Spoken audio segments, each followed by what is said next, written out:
Ya, kali ini dikirimin sebuah smartwatch terbarunya YHE BP Dr. Fit. Kali ini yang tipe seri Fit ya. Yang sebelumnya udah pernah saya bawakan di channel ini yaitu YHE BP Dr. juga, tetapi yang versi Pro, dan yang satu lagi apa itu ya? Nanti saya taruh dan cantumkan link unboxing and reviewnya di kolom deskripsi.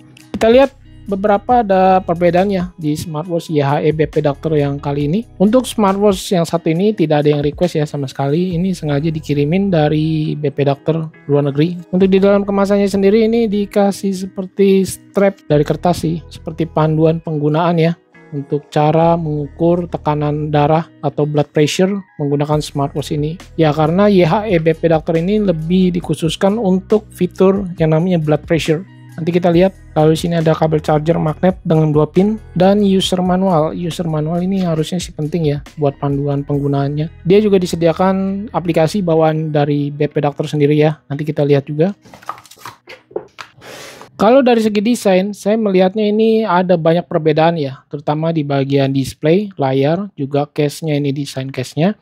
Kemudian di bagian strap juga saya berasanya ada perbedaan juga nih. Yang BP Dr. Fit ini saya merasa lebih fleksibel aja ya. Di bagian sini kita masih bisa ganti-ganti dengan menggunakan quick release ya. Tinggal dicopot pasang aja nih dengan mudah. Nah, yang satunya lagi nih yang di sebelahnya strapnya ini agak sulit sih kalau menurut saya ya. Karena dia ada untuk strap tambahannya sebagai pengukur blood pressure nih, bisa sih dilepas tapi dia menggunakan baut gitu deh. Ukuran strapnya sendiri ini terbilang lebar ya, lebar banget malah, tapi yang kita ukur harusnya sih dari sini aja nih. Yang BP Dr. Fit ini layarnya sudah AMOLED screen ya, dan resolusinya juga terbilang besar, ukurannya pun besar. Ukurannya 1,9 inch dengan resolusi 410 x 502 pixel. Sensitivitas touchscreen-nya menurut saya ini lebih baik dibandingkan versi Pro yang waktu itu pernah tayang juga di channel ini ya. Dia lebih smooth, lebih fluid malahan kalau menurut saya ya. Dia punya touchscreen-nya ada licin-licinnya gitu. Kemudian watch face analog yang saya perhatikan juga dia menyapu nih, keren nih. Untuk material case sendiri ini menggunakan dari alloy ya.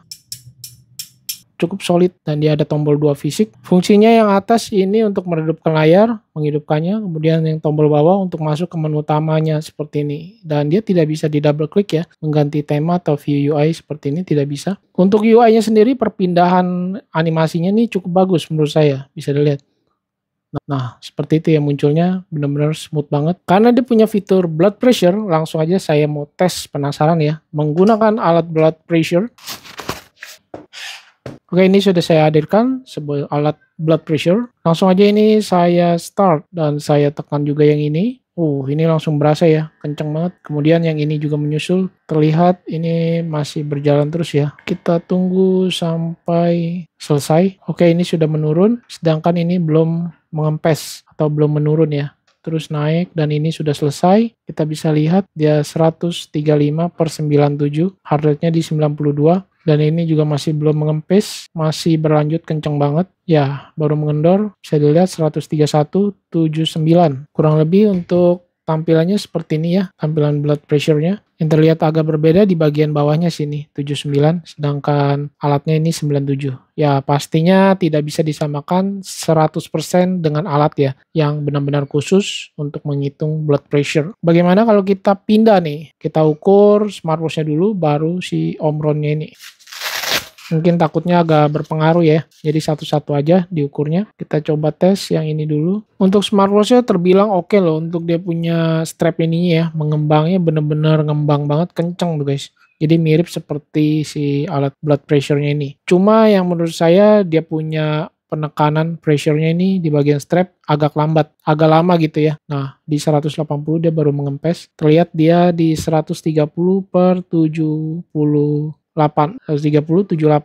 Kemudian saya tes menggunakan blood pressure dari Omron ini. Ini saya buka dulu biar tidak mengencang ya. Enaknya kalau smartwatch itu menurut saya kita bisa ukur dimanapun kita ingin ukur. Jadi nggak harus bawa-bawa alat sebesar ini ya. Cuma memang beda aja sih smartwatch pada umumnya. Jadi terlihat agak aneh ketika memakai smartwatch yang sebesar itu. Dan ini saya coba tes menggunakan alatnya langsung. Tadi yang smartwatch itu sampai 180, sedangkan dengan alat ini tadi di 160 langsung mengempis.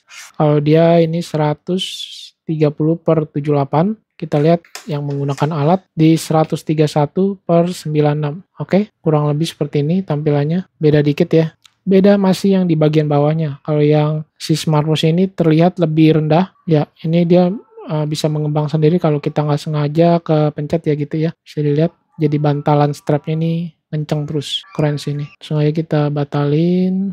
Untuk di fitur-fitur lainnya kita bisa lihat di sini ada yang namanya heart rate, ini fitur kesehatan ya. Dan dia minta untuk dipasangkan seperti ini. Kita tunggu. Ya, dia muncul dan berjalan secara dinamis ya atau berkelanjutan ya. Sini juga ada fitur SPO2 yang ini kita harus tap ya baru memulai seperti ini.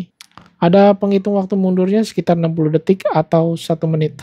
Jadi kita harus diam nih. Oke, hitungan mundur dia 5, 4, 3, 2, 1 dan tampilannya kita lihat ya dia muncul dan tidak berjalan dinamis ya seperti biasa SPO2 98%. Sini kita lihat juga ada fitur yang namanya pressure atau tekanan ya. Untuk exercise ini saya coba tes untuk outdoor running. Untuk di bagian bawah ini ada setting ya, kita bisa tap dan lihat. Kalau saya lihat dia ketika memulai tidak ada yang namanya GPS ya, GPS connect-nya tidak ada dan terlihat dia seperti ini tampilan data olahraganya. Kalau saya slide ke kiri nggak bisa menampilkan Bluetooth music, tidak ada.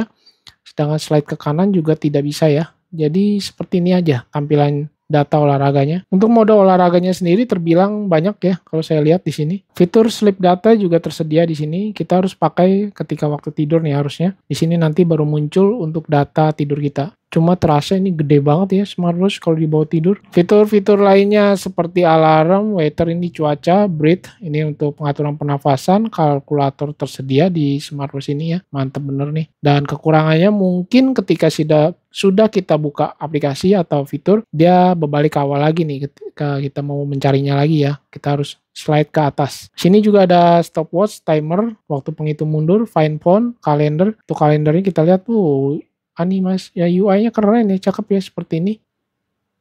Oke, di tab baru bisa muncul tampilan mingguannya seperti ini dan dia di slide ke kiri atau ke kanan ya. Tuh seperti ini, keren. Untuk setting display and brightness pastinya dia belum ada auto ya, masih manual atau custom seperti ini. Untuk screen time off, kita lihat di sini dia bisa sampai 30 detik atau ya setengah menitan, nggak nyampe 1 menit malah. Always on display juga tersedia karena dia sudah AMOLED ya.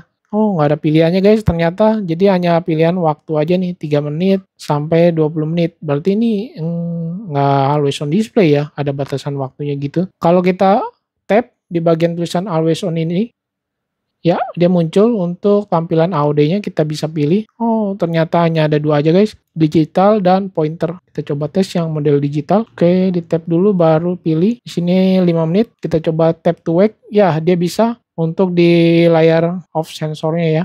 Layar di backup mati lah gitu kalau kata saya. Di sini keren sih untuk AOD watch face digitalnya. Terlihat ada indikator baterai, waktu, tanggal, dan hari. Kalau tap to wake dia tidak bisa. Kemudian saya coba tes raise to wake-nya juga nggak bisa ya. Masih di bagian setting kita lihat app view, ini adalah tema ya atau view UI. Dia tersedia 3 pilihan nih. Model list, cellular, dan grid, 9 grid.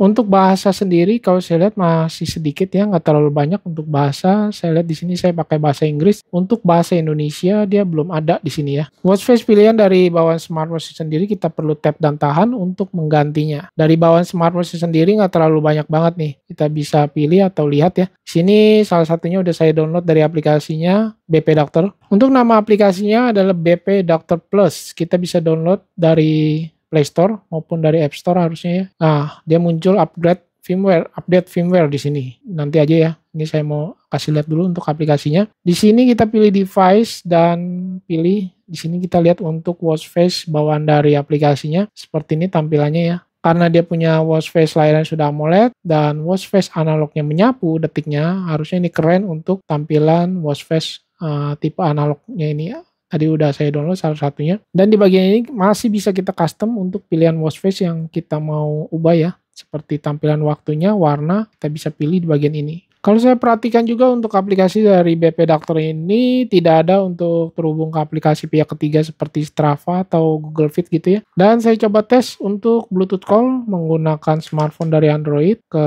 aplikasi WhatsApp call. Dan seperti ini tampilannya. Notifikasi chat masuk dari WhatsApp seperti ini juga tampilannya. Untuk Bluetooth dia sudah menggunakan versi 5.3 yang harusnya ini lebih hemat daya. Setelah saya tes ini sekitar hampir 2 bulan loh guys, saya memakai smartwatch dari BP Doctor Fit ini ya. Terbilang untuk daya baterainya sendiri ini terbilang irit, tidak boros. Bayangin, ini masih sisa 44%. Saya ngecas itu sekitar 1 kali deh. Ini udah mau 2 bulan sih kalau menurut saya. Bener-bener irit. Walaupun memang penggunaannya jarang terhubung ke smartphone ya, sesekali aja. Dan biasanya kalau smartwatch yang boros itu tanpa terhubung ke smartphone pun atau terkoneksi Bluetooth, biasanya cepet drop, ketahuan banget. Apalagi kalau terhubung, itu lebih boros lagi. Baterainya sendiri dia 300 mAh yang menurut saya ini lumayan ya. Ukurannya nggak terlalu besar, nggak terlalu kecil, pas lah. Harganya sendiri dibanderol di $129 ketika video ini dibuat ya. Tuh harga ini sewaktu-waktu bisa berubah dan juga kalau ada flash sale gitu biasanya lebih murah lagi sih, ada potongan harga. Untuk full spesifikasi dan harga bisa cek terupdate-nya di kolom deskripsi ya, saya taruh linknya. Oh ya, untuk ukurannya sendiri saya mau ukur sekalian aja nih ya. Di video ini ukurannya ketebalannya di 13 mm lebih, lumayan tebal sih. Dan lebar case-nya di 39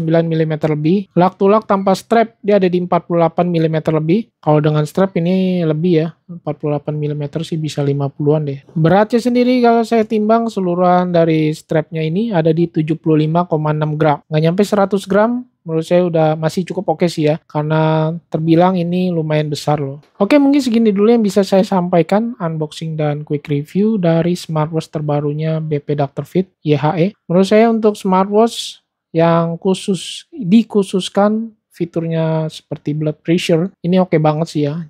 Jarang-jarang ada yang jual, kecuali si taulah ya, brand yang satu itu yang keren banget. Pastinya juga itu harganya lebih mahal, di 5 jutaan kalau nggak salah waktu saya terakhir lihat. Mungkin itu bisa jadi alternatif buat kalian yang pengen khusus ada fitur blood pressure-nya seperti di smartwatch ini. Ini lebih murah sih. Cuma ya gitu, belinya dari luar negeri. Oke, kiranya mungkin segini dulu yang bisa saya sampaikan. Buat ada pertanyaan atau mau request smartwatch lainnya, mungkin bisa tulis di kolom komentar. Jika memungkinkan, saya akan bantu coba review atau unboxing di channel ini. Save ready and bye.